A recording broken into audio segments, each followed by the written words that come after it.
नमस्कार, नवभारत समाचार के यूट्यूब प्लेटफॉर्म पर आपका स्वागत है और मेरा नाम है डॉक्टर नज़र अंसारी। असम के बाद अब उत्तर प्रदेश के मदरसों पर ताला लग सकता है। हाई कोर्ट के फैसले के बाद अब उत्तर प्रदेश के मदरसे भी बंद हो सकते हैं। मुलायम सिंह की सरकार में 2004 में मदरसा शिक्षा कानून बनाया गया था और मदरसा बोर्ड का भी गठन किया गया था। बोर्ड में चेयरमैन से लेकर सदस्य तक सिर्फ एक ही धर्म विशेष मतलब मुसलमानों को ही रखा गया था। उसमें शिया और सुन्नी के लिए भी कोटा फिक्स कर दिया गया था। हाई कोर्ट ने इसे संविधान के खिलाफ माना है। आर्टिकल 14 के तहत इसे समानता के खिलाफ माना गया है और हाई कोर्ट इलाहाबाद ने इसे असंवैधानिक करार दिया है। साथ ही इसे धर्मनिरपेक्षता के खिलाफ भी माना गया है। मामले में कानूनी जानकारों का क्या कहना है, आइए पहले थोड़ा उन्हें सुन लेते हैं। सुप्रीम कोर्ट जाने के लिए, चूंकि राज्य का है, राज्य इसमें पार्टी है, इसलिए जाया नहीं जा सकता। अब इस पर कोई पीआई डाले तो बात अलग है। राज्य सरकार और केंद्र सरकार से हाई कोर्ट ने पहले उनको नोटिस किया था और हाई कोर्ट और बोथ केंद्र और राज्य दोनों से पूछा था कि आप इस पर अपना जवाब लगाइए कि आप क्या सोचते हैं।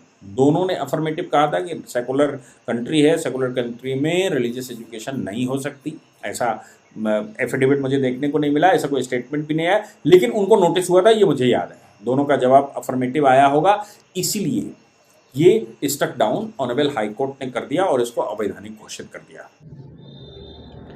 तो क्या उत्तर प्रदेश में मदरसों में शिक्षा का द एंड हो गया? क्या दीनी तालीम की कोई मान्यता नहीं रहेगी? क्या उत्तर प्रदेश में हज़ारों मदरसों पर ताला लगने वाला है?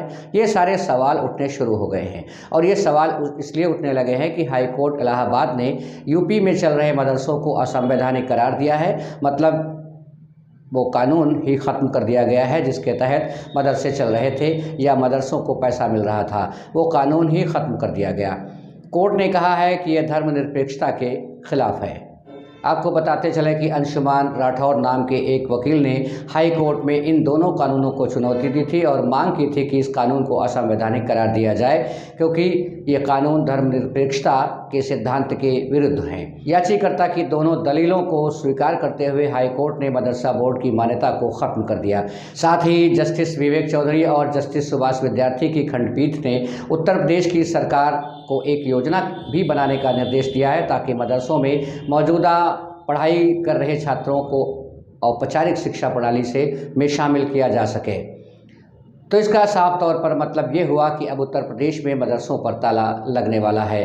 हालांकि रजिस्ट्रार प्रियंका अवस्थी ने कहा है कि अभी अदालत के विस्तृत आदेश का इंतज़ार है, इसके बाद ही कोई फैसला लिया जाएगा कि आगे क्या करना है। बोर्ड के चेयरमैन डॉक्टर इफ्तिखार अहमद ने कहा है कि हमारे वकीलों की टीम कोर्ट के फैसले को पहले पढ़ेगी, इस पर कानून के विद्वानों से भी राय मशविरा करने के बाद ही आगे का कोई कदम उठाया जाएगा और अगर ज़रूरी होगा तो सुप्रीम कोर्ट का दरवाज़ा भी खटखटाया जाएगा क्योंकि ये 2 लाख बच्चों के भविष्य का सवाल है। हम उन्हें हालात के भरोसे नहीं छोड़ सकते। कमाल की बात तो यह है कि हाई कोर्ट के फैसले पर केंद्रीय अल्पसंख्यक कल्याण बोर्ड और राज्य कल्याण बोर्ड सहित कई और भी अल्पसंख्यक संगठनों ने भी सहमति जताई है। ज्ञात हो कि मदरसा बोर्ड के खिलाफ विदेशी फंडिंग को लेकर एक लंबे समय से एसआईटी की जांच चल रही थी। ऐसे में कई और भी माने निकाले जा सकते हैं कि 10 दिसंबर 2022 से 15 नवंबर 2022 के बीच योगी सरकार ने मदरसों के कई तरह से एक विस्तृत सर्वे कराया था। इसमें लगभग 1 दर्जन सवाल थे। पहला सवाल ये था कि मदरसे का नाम क्या है। दूसरा सवाल था मदरसा संचालन करने वाली संस्था कौन सी है और तीसरा प्रश्न किया गया था कि मदरसा स्थापित कब हुआ। चौथा प्रश्न किया गया था कि छात्रों के सुरक्षा के इंतज़ाम क्या क्या हैं। पांचवा प्रश्न था पेयजल और फर्नीचर की व्यवस्था कैसी है। छठा प्रश्न था बिजली सप्लाई कैसे होती है। सातवां प्रश्न था कि टॉयलेट कितने हैं। आठवां प्रश्न था कि छात्रों की संख्या कितनी है और 9वें प्रश्न में ये पूछा गया था कि मदरसों में शिक्षकों की संख्या कितनी है और सिलेबस क्या है। 10वें प्रश्न में ये पूछा गया था मदरसे की आय के स्रोत क्या हैं। 11वें प्रश्न में ये पूछा गया था कि छात्रों का किसी अन्य संस्था में रजिस्ट्रेशन है क्या और 12वें प्रश्न में ये पूछा गया था कि गैर सरकारी समूह की संबद्धता कहाँ से है। और हर मदरसे को इस जानकारी को 15 नवंबर तक पोर्टल पर अपलोड करना था, लेकिन समय सीमा समाप्त होने के बाद इसकी समय सीमा को 30 नवंबर तक बढ़ा दिया गया था। इस सर्वे में उत्तर प्रदेश के करीब 4841 मदरसे ऐसे पाए गए थे जिनकी कोई मान्यता ही नहीं। बिना मान्यता वाले ऐसे मदरसे सबसे ज़्यादा मुरादाबाद, बस्ती और मुजफ्फरनगर में पाए गए थे। मुरादाबाद में 550, बस्ती में 650 और मुजफ्फरनगर में 240 मदरसे गैर मान्यता प्राप्त पाए गए थे। इसी तरह लखनऊ में भी 100 गैर मान्यता प्राप्त मदरसे पाए गए थे। इसके अलावा प्रयागराज में 190, आजमगढ़ में 132 और कानपुर में 85 से ज़्यादा मदरसे बिना मान्यता के मिले थे। इस सर्वे के बाद उत्तर प्रदेश में केवल 15,613 मान्यता प्राप्त मदरसे पाए गए थे।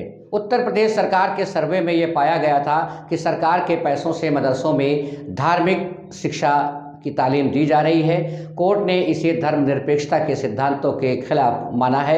एक रिपोर्ट के मुताबिक उत्तर प्रदेश में लगभग 26,000 मदरसे चल रहे हैं। इनमें से 12,800 मदरसों ने रजिस्ट्रेशन का कभी रिन्यूअल ही नहीं कराया। 8,500 मदरसे ऐसे हैं जिन्होंने कभी रजिस्ट्रेशन ही नहीं कराया। 4,600 मदरसे ऐसे हैं जो रजिस्टर्ड भी हैं और मदरसा चलाने का खर्च भी स्वयं ही वहन करते हैं। इसके अलावा 598 मदरसे ऐसे हैं जो पूरी तरह सरकारी फंड पर चलते हैं, यानी इन मदरसों का पूरा खर्च सरकार की तरफ से दिया जाता है। इस सर्वे के साल भर बाद अक्टूबर 2023 में योगी सरकार ने इन मदरसों की जांच के लिए SIT का गठन कर दिया, जिसमें विदेशी फंडिंग की जांच कराई गई। उत्तर प्रदेश मदरसा बोर्ड अधिनियम 2004 लाया क्यों गया था, इस पर एक नज़र डालते हैं। दरअसल ये कानून उस समय मदरसा शिक्षा बोर्ड की स्थापना के लिए बनाया गया था। उस समय उत्तर प्रदेश के मुख्यमंत्री मुलायम सिंह यादव थे। कानून की प्रस्तावना में लिखा है कि अरबी फारसी मदरसों का संचालन 1987 के अरबी फारसी मदरसा नियमों के तहत किया जाता था, लेकिन ये नियम किसी अधिनियम यानी किसी एक्ट के अंतर्गत नहीं बनाए गए थे। इसलिए मदरसों को चलाने में कई तरह की दिक्कतें आती थीं, मतलब कई कानूनी अड़चनें आती थीं। इन दिक्कतों को दूर करने के लिए और मदरसों के स्तर को सुधारने के लिए और यहाँ पढ़ने वाले छात्रों को बेहतर शिक्षा सुविधाएं उपलब्ध कराने के इरादे से राज्य में मदरसा शिक्षा बोर्ड की स्थापना करने और उससे जुड़े मामलों को विधिपूर्वक लागू करने के लिए एक कानून बनाने का फैसला लिया गया था। इस कानून को बनाए जाने का असल मकसद ये था कि उत्तर प्रदेश में मदरसों की शिक्षा व्यवस्था में बेहतर बनाना और उसे आधुनिक शिक्षा प्रणाली से जोड़ना, साथ ही छात्रों को रोजगार के बेहतर अवसर उपलब्ध कराना। इस कानून में मदरसों को न्यूनतम मानक पूरा करने से ही मान्यता दी जाती थी। उत्तर प्रदेश मदरसा शिक्षा बोर्ड एजुकेशन एक्ट शिक्षा संहिता के पैरा 55 के तहत अरबी फारसी रजिस्ट्रार को अरबी फारसी मदरसों को मान्यता देने और उनकी परीक्षाएं आयोजित कराने का भी अधिकार मिल गया था। पहले इन मदरसों का प्रबंधन शिक्षा विभाग करता था, लेकिन 1995 में अल्पसंख्यक कल्याण बोर्ड और वक्फ विभाग का गठन होने के बाद मदरसों से जुड़े सारे काम शिक्षा विभाग से लेकर अल्पसंख्यक कल्याण विभाग को सौंप दिए गए। हालांकि एक्ट बनने के साथ इसका विरोध होने लगा। उस समय भी कुछ लोगों का कहना था कि इन मदरसों को धर्मनिरपेक्ष शिक्षा प्रणाली का हिस्सा होने से रोकता है। अब हाई कोर्ट इलाहाबाद ने उनके इस एतराज़ पर मोहर लगा दी है। सीधा मतलब ये हुआ कि राज्य सरकार अपने आंकड़ों के मुताबिक 15,613 मान्यता प्राप्त मदरसों पर ताला लगाने की तैयारी कर रही है, और अगर नहीं तो मदरसों के संचालकों को इन्हें अपने खर्च से चलाना पड़ेगा, अपने संसाधनों से चलाना पड़ेगा, और ये बहुत मुश्किल काम है। इसे लेकर तरह तरह की बातें की जा रही हैं। अब देखना यह है कि मदरसा संचालक इस फैसले को स्वीकार करते हैं या सुप्रीम कोर्ट का रुख करते हैं। उत्तर प्रदेश मदरसा बोर्ड एक्ट 2004 को असंवैधानिक करार दिए जाने के बाद इलाहाबाद हाई कोर्ट की लखनऊ बेंच की पीठ के आदेश को लेकर मदरसा संचालकों में बेचैनी का माहौल है।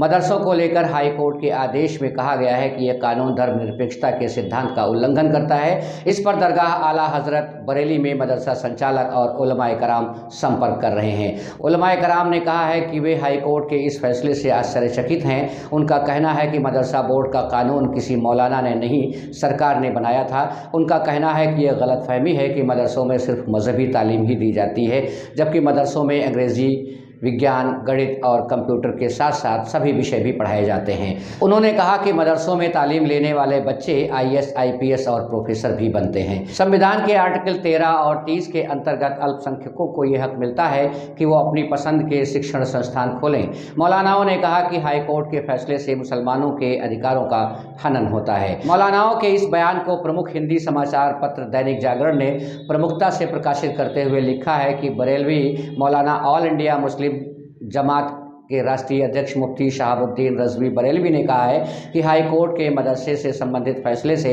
मदरसों में शिक्षा ले रहे बच्चों का भविष्य अंधकारमय हो जाएगा। आगे उन्होंने कहा कि वर्ष 2004 में समाजवादी पार्टी की सरकार में मदरसा एजुकेशन एक्ट बनाया गया था। मदरसा शब्द जुड़ते ही इससे धार्मिक शिक्षा का नाम जुड़ गया।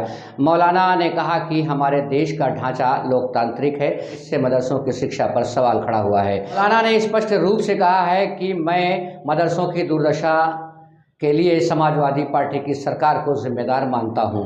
अगर समाजवादी पार्टी सरकार ने मदरसा एजुकेशन एक्ट नहीं बनाया होता और अरबी फारसी बोर्ड खत्म नहीं किया होता तो आज ये दिन नहीं देखने पड़ते। इसके अलावा इस स्थिति के जिम्मेदार मदरसा संचालक भी हैं जिन्होंने इसकी समय रहते पैरवी नहीं की। जमात रज़ा मुस्तफ़ा के राष्ट्रीय उपाध्यक्ष सलमान हसन खान ने कहा है कि जल्द ही उलमाए कराम और मदरसा संचालकों के साथ बैठक करके इस फैसले के विरुद्ध सुप्रीम कोर्ट में अपील की जाएगी। उत्तर प्रदेश शासन की तरफ से मदरसे में अध्ययनरत सभी छात्र छात्राओं के बाल अधिकारों को संरक्षित किए जाने के उद्देश्य से शिक्षा प्रदान किए जाने हेतु उन्हें शिक्षा विभाग द्वारा संचालित परिषदीय एवं माध्यमिक विद्यालयों में नामांकन कराए जाने के भी निर्देश। आइए सुनते हैं बोर्ड के चेयरमैन डॉक्टर इफ्तिखार अहमद ने इस मामले में क्या कहा और एडवोकेट अंशुमान राठौर से जिनकी अपील पर हाई कोर्ट इलाहाबाद ने यह फैसला लिया है। आइए सुनते हैं, बने रहिए हमारे साथ, देखते रहिए नवभारत समाचार। नमस्कार। लखनऊ पीठ के फैसले की जानकारी हुई है। आज कोर्ट का फैसला आया है और 2004 के एक्ट को असंवैधानिक बताया गया है। फैसले से आश्चर्य हुआ है और इसकी समीक्षा की जाएगी। फैसला बड़ा है और तमाम सरकार के लोग इस पर बैठेंगे। सरकार ने एक्ट बनाया है 2004 में, 20 साल बाद उस एक्ट के बारे में फैसला आया है कि असंवैधानिक है। इसकी समीक्षा की जाएगी। सरकार के तमाम पार्ट होते हैं, हम सब भी एक पार्ट हैं, इसको बैठ के समझा जाएगा।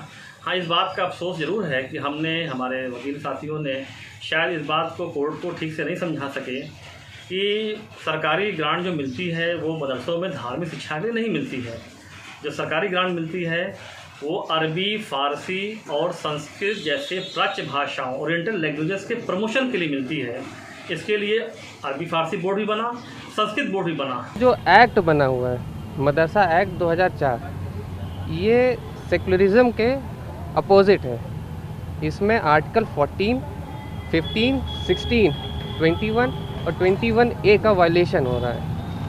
तो उस आर्ग्यूमेंट्स को कंसीडर करते हुए कोर्ट ने ये माना है कि आर्टिकल 14, 21 और 21A प्लस सेकुलरिज्म का जो फीचर है कॉन्स्टिट्यूशन का, उसका वायलेशन हो रहा है। तो कोर्ट ने इस एस्पेक्ट को मानते हुए, हमारी प्रेयर अलाउ करते हुए एक्ट को अल्ट्रा वायरस डिक्लेयर कर दिया है और बच्चों के लिए दिशा निर्देश दे दिया गया है। उनके लिए तुरंत उनको किसी अदर इंस्टीट्यूशन, बच्चे जो पढ़ रहे हैं, पढ़ाने के लिए तो सरकारें हमेशा प्रतिबद्ध रहती हैं कि बच्चों को भेजा जाए, पढ़ाने के लिए भेजा जाए।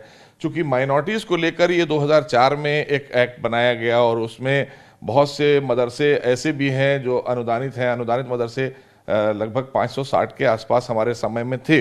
अभी शायद बढ़े घटे हों, मुझे नहीं पता, लेकिन 560 के आसपास मदरसे तो खाली मुसलमानों के लिए ही यहाँ पर धार्मिक शिक्षा दी जा रही थी। इस बात को लेकर एक सवाल खड़ा हुआ वहाँ पर, उसको लेकर माननीय न्यायालय ने कहा कि ये बिल्कुल भी असंवैधानिक है कि आप मदरसों में धार्मिक शिक्षा खाली आप दे रहे हैं और सामाजिक शिक्षा का वहाँ पर कोई व्यवस्था नहीं थी। और ये एक जो एक्ट बना था ये इस बात को दर्शाता था कि ये संविधान में इसका छूट नहीं है कि आप अगर अल्पसंख्यक के नाम पर जा रहे हैं तो सभी अल्पसंख्यक होना चाहिए, सभी को शिक्षा मिलना